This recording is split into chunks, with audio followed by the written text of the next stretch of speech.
قصة الغنماء الخروف دي كانت السنة اللي فاتت منها وجاية الضحية. فمعي صاحبي اسمه ياسر في الزراعي في شرق النيل. لقينا لنا غنماية كده واقفة مع خروف، يعني كان شفت المنظر وتقولي بتتكلم معاه زي بتقول لي كلام. قال لي الغنماية دي بتقول للخروف ده في شنو؟ قال له والله ما عارفة.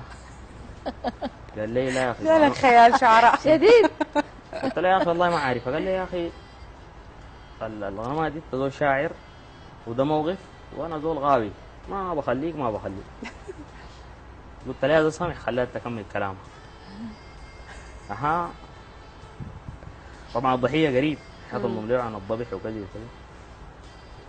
اول شيء شكرت رقبتها قالت له انا مقران انا الدغايه انا الله بنضبح لا في عرس لا سمايه.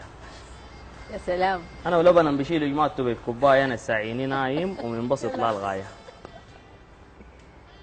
وهنا برد لها بقول لها انا النطاح رئيس الجيل وانا الكرعيني ما بتحوم وخشمي بشيل.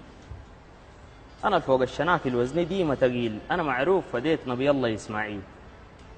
بتقوم ترد لها تقول له انا بالتبدقون تيس الخلل مو مشيت وانا الفوق الزرايب بستريح وببيت.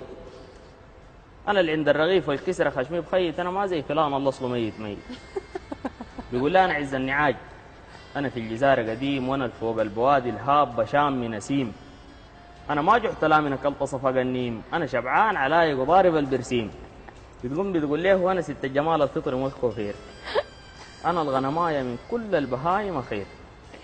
أنا لا بعرف السكينة لا الفرفير أنت مفارق الدنيا وملاقي كير. بقول له أنا ود الكباش اللي بحملوا الدفير أنا الشحمان أنا الفيل حمل الكل خير.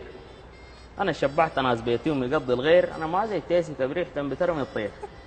هنا بتقوم هي تزعل تقول له رايل النعجة مهما يعيش نهايته العيد. وقدر ما شحمت سعرك في الزريبة بزيد. قلبك مكفي تاكل يومي ماشي غليد الراغبين شراك شلة وكتار يا بليد.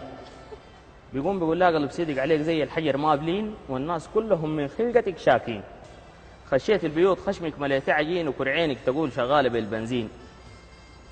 هنا هي بتزعل بتقول له والساعيك كان بقى ظل ضيوف يا حليلك بتفارق النعيم وبتنضبح في ليلك. ما بترجع العيد يعني بتفارق النعيم وبتنضبح في ليلك. بكره العيد بيجيك ارجاه شايل شيلك دوام بنعدى من ضمن اليتامى حميلك. يقول لها تخشي وتدفري الباب اللي لقيتيه متاكه وعدمت المطابخ من صحول لا كاكه. الناس كارهه طبعك وخشمك الكراكه فوق راسك كثير متكسر المفراكه فوق راسك كثير متكسر المفراكه. جميل جدا. حاجة مؤسفة ما في غزل